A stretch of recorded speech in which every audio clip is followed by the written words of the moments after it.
আজ একটি রিপোর্ট আছে, সেই রিপোর্টে আসলে দুইটি আসনে বাই ইলেকশন এবং সংরক্ষিত নারী আসনের বিষয়ে রিপোর্টটি মূলত। তো এই রিপোর্টে আসলে কি আছে তা আমরা জানতে চাই আমাদের উপদেষ্টা সম্পাদক জনাব ইলিয়াস খান।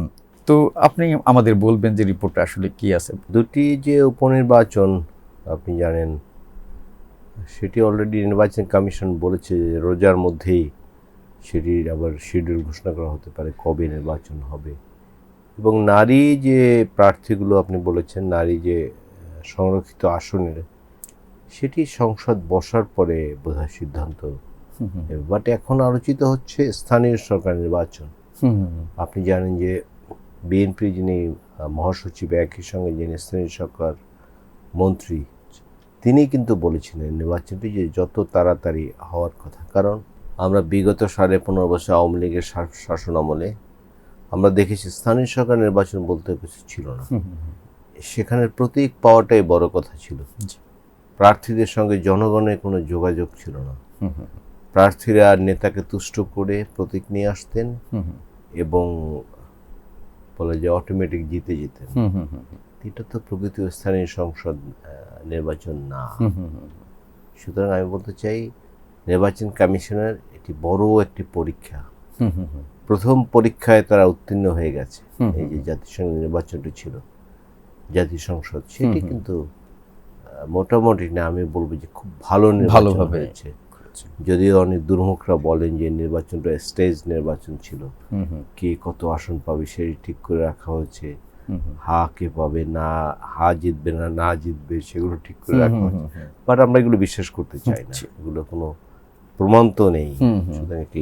এবং শান্তিপূর্ণ একটা ইলেকশন, শান্তিপূর্ণ এই ব্যাপারে কারো প্রশ্ন করার সুযোগ নেই। কিন্তু আপনি দেখেন যে নির্বাচনের দিন, এই নির্বাচন কেন্দ্র করে বড় কোনো সহিংস ঘটনা বা কোনো হত্যাকাণ্ড বা মারামারিতে নিহত এরকম কিন্তু একদমই ছিল না। আমাদের 13টি নির্বাচন হয়েছে, এরকম চিত্র কিন্তু আমরা আসলে দেখিনি। যে দুটি আসনে পার্লামেন্ট আসনে নির্বাচন হবে সেটিও দ্রুত করে ফেলা দরকার, সংরক্ষিত আসন সেটিও করা দরকার, এবং সবচেয়ে যেটি বড় করা দরকার, খুব জরুরি করা দরকার, স্থানীয় সরকার নির্বাচন। নানা সংকট সৃষ্টি হচ্ছে। স্থানীয় সরকারের ফাংশন কিন্তু এখন অনেকগুলো। মানুষ স্থানীয় সরকার যারা প্রতিনিধি থাকেন, বিভিন্ন কাজে কিন্তু তাদের কাছে যেতে হয়। কিন্তু এখন কিন্তু আসলে যে প্রকৃত প্রতিনিধি কে এটি মানুষ জানে না। ধরুন একটি জন্মসনদ আনতে গেলে কিন্তু দিনের পর দিন ঘুরতে হয়। এরকম কিন্তু অনেক বিষয় আছে। আমরা যে আরবান পিপল যারা ঢাকায় থাকি, এরা কিন্তু এগুলো বুঝতে পারবো না। অনেক কাজ আছে স্থানীয় সরকার। সুতরাং আমি বলতে চাই এটি সরকার একটি বড় পরীক্ষা, নির্বাচন কমিশনের একটি বড় পরীক্ষা, যাতে আইন শৃঙ্খলা ঠিক থাকে এবং প্রকৃত যারা জনগণ যাদেরকে ভোট দেবে, যাতে ভোট দিতে পারে সে ধরনের ব্যক্তি এবং ভালো ব্যক্তি। এবার কিন্তু রাজনৈতিক প্যাটার্ন একটু চেঞ্জ হচ্ছে, মানুষ ভালো মানুষ চায়। আপনি দেখবেন যে বহুল আলোচিত চাঁদাবাজি কিন্তু অলরেডি বিভিন্ন জায়গায় বন্ধ হয়ে গেছে। কারণ আমাদের যে 5ই আগস্ট 24 যে বিপ্লবটি হয়েছে, যে গণঅভ্যুত্থানটি হয়েছে, সে অভ্যুত্থানের মূল চেতনা কিন্তু এইসব দুর্নীতি, চাঁদাবাজি, বিরুদ্ধে, বিভিন্ন ধরনের বৈষম্য এর বিরুদ্ধে। সুতরাং সেটি কিন্তু এবার যারা পার্লামেন্টে সব দলই চায় যে সেটি আফোল্ড হোক, সেটি আফোল্ড থাকুক।